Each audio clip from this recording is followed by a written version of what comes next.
Let me tell you a story that starts with a single gunshot and ends with a full-blown war between a stubborn veteran and a power-hungry HOA. But trust me, this isn't about guns.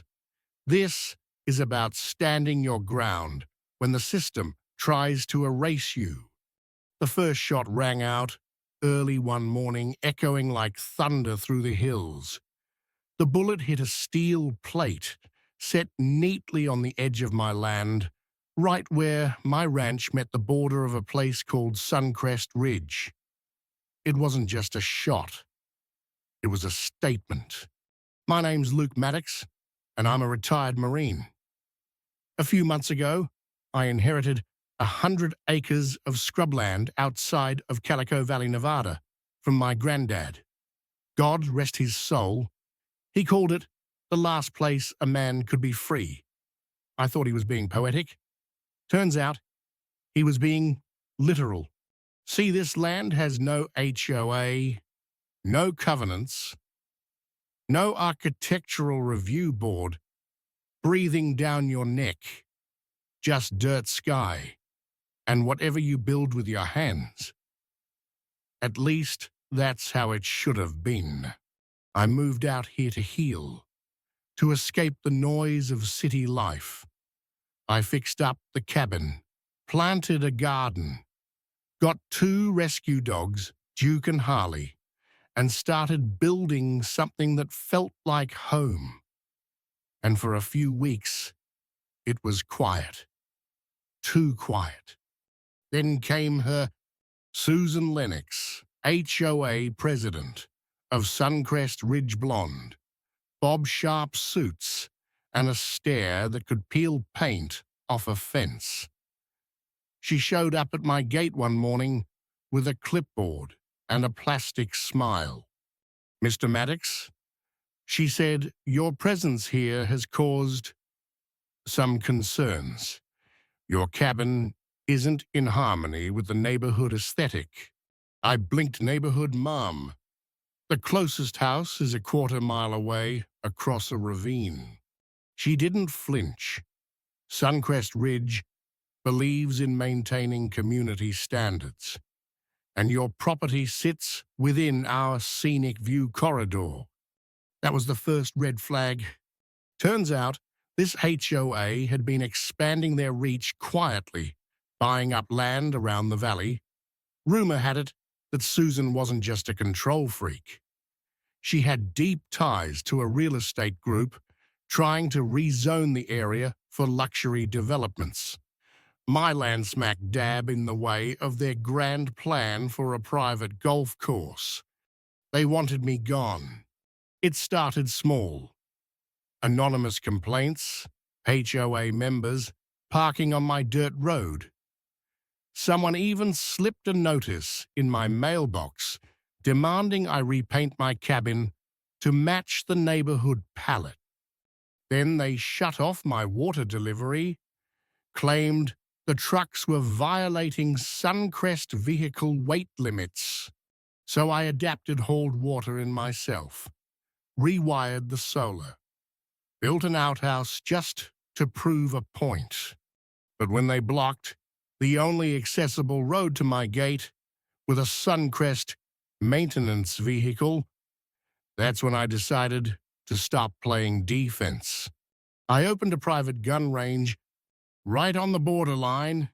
Every Saturday I ran safety drills for local vets, guys like me who needed purpose again.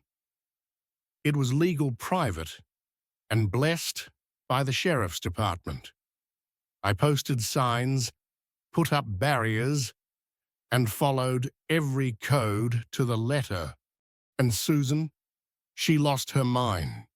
"You're disturbing the peace," she shrieked one morning, stomping her heels into the desert soil. I took off my ear protection and pointed at my hand-painted sign, "Private property, live fire zone. Trespassers will be escorted by law enforcement." That's when Deputy Trent rolled up in his cruiser, took one look tipped his hat, and said, "Looks good to me, Luke." Susan's jaw hit the gravel, but the real turning point came when one of my dogs started digging near the fence line and uncovered a rusted metal box. Inside, a map, a legal easement, and a letter from my grandfather written decades ago. Turns out, Suncrest Ridge's clubhouse, where they held their smug little board meetings, was built partially on our land. I had proof, stamped documents, county records, and a clause that gave me override rights if the property was ever challenged. They weren't just overstepping, they were trespassing. I brought the documents straight to the county office, played it. Quiet, strategic. I wasn't looking to sue. I was looking to watch. That's when a sleek black SUV pulled into my driveway. Out stepped Nathan Grant, real estate attorney and Suncrest's fixer. Mr. Maddox, he smiled. "We'd like to resolve this peacefully, perhaps with a generous offer." He handed me a check, $40,000. I laughed. "Double it, and I might let you put up a fence." He didn't laugh, just clenched his jaw and left. And that night, someone rammed my water tank with a truck. Thousands of gallons gone. Now this was war. I called Deputy Trent. He showed up fast, took one look at the tire tracks, and said, "They're not just trying to scare you. They're trying to break you," but they had no idea who they were messing with. I called in reinforcements, old Marine buddies, a logistics guy who brought in temporary tanks, a retired Army sniper who helped me install motion-activated cameras. We turned that place into Fort Freedom. And just in time, because the next week, we caught 4 men trying to set fire to my woodpile. One of them was wearing a hoodie that said, "Suncrest Ridge Security." We didn't just stop them. We filmed everything, faces, plates, tools, the works. Then came the legal ambush. Suncrest Ridge sued me for emotional distress and public nuisance, claimed my range, created an unsafe environment, tried to frame me as the threat. But they forgot I wasn't fighting alone anymore. Veterans across the country heard my story, donated, wrote letters. Some even showed up to help build the range into a full-blown veteran training and resource center. We offered CPR classes, gardening workshops, self-defense courses, and it worked. The HOA's image crumbled. Local media ran the story. Karen's sorry. Susan was outed as manipulative and worse, prejudiced. One leaked post showed her ranting about how traumatized vets shouldn't live near family neighborhoods. The judge herself, a retired colonel, wasn't amused.